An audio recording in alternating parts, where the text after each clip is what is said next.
America ready? And this whole rap shit is based on battling and rhyming and who got the best skills. And if your skills is like that, mash the nigga out on your rhyme. Once again, at 8 of the Streets. We're here with the Henchman, Midtown, downtown Manhattan. I'm sitting here with Jimmy Henchman. Most of y'all probably don't know who he is, but he's a mogul in this industry who gets bulletproof love. We'll talk about that more. So let us know, who are the Henchmen?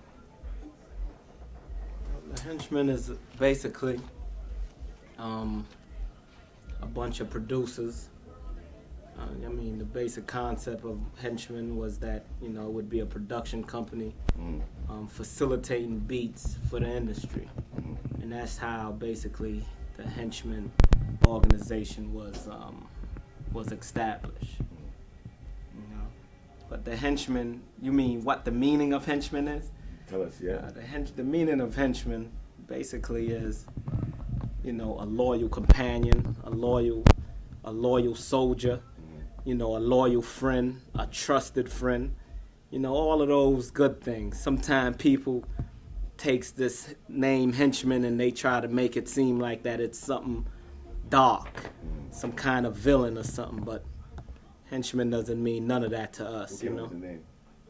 Basically, I did. And at the time which was a decade ago when I was trying to come up with a name that was street,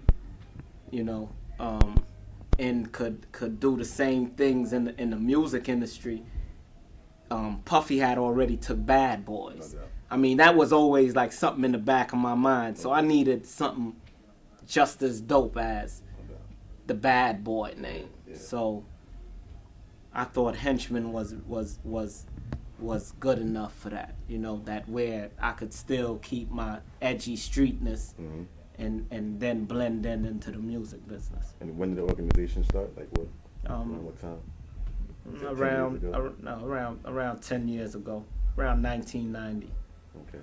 Yeah, we've been in the game about 10 years now. Okay. About 10 years now. Tell us a little more about what the Henchmen stand for.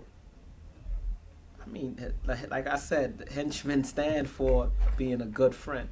Okay. One of the things that we've always facilitated was that we've always been good friends to those who've been in this business. Okay. We've been the friends to the Russell Simmons, to the Lears, to the the Andre Harrells, and even to Puffy, and those, and that's what we are. That's what we do best.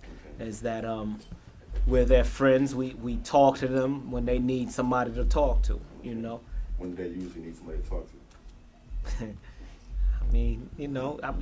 There's all kind of different ways. Like, always when you making that transition, people want to utilize the part of you that they think you know best.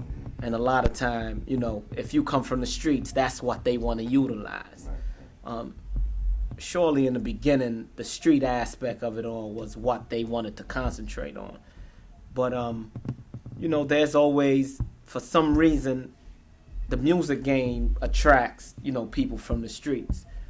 And there was always times where situations would happen in industry parties or even outside of industry parties where maybe an artist may have been with a guy in the streets, girl or something. And a lot of times, guys in the streets didn't know how to reach an artist or vice versa. And being that the guys in the streets knew that I was in the music business or I had one foot in the music business, they would always reach out to me and see if I could reach to them.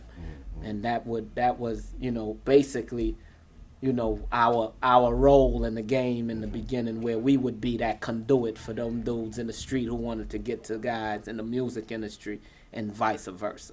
Okay. So what doesn't Henchman stand for?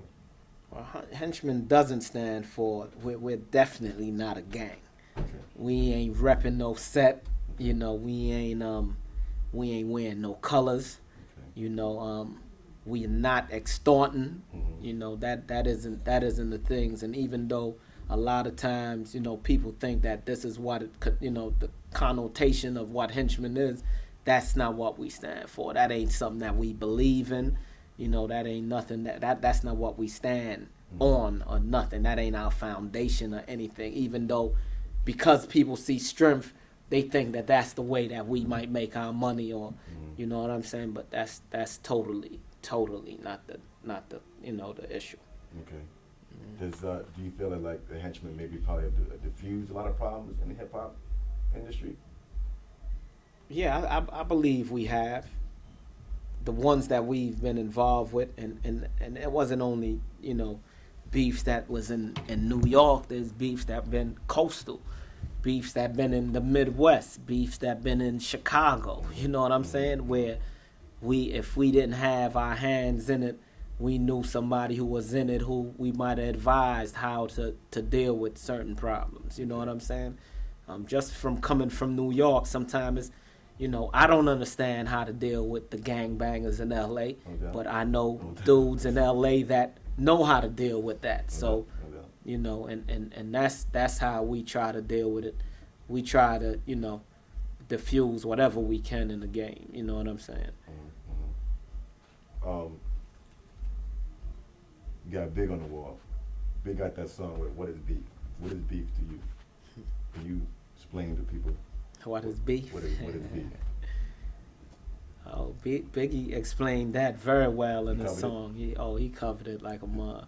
But the thing is too is that and that's what I think a lot of these dudes in the industry, and then some dudes in the streets, that they don't understand what beef really is. It's like, how do you walk around and saying you got beef with a guy, but a guy is still seeing the guy, and you know what I'm saying? You're just waiting for him to kill you, or you waiting for a chance to kill him.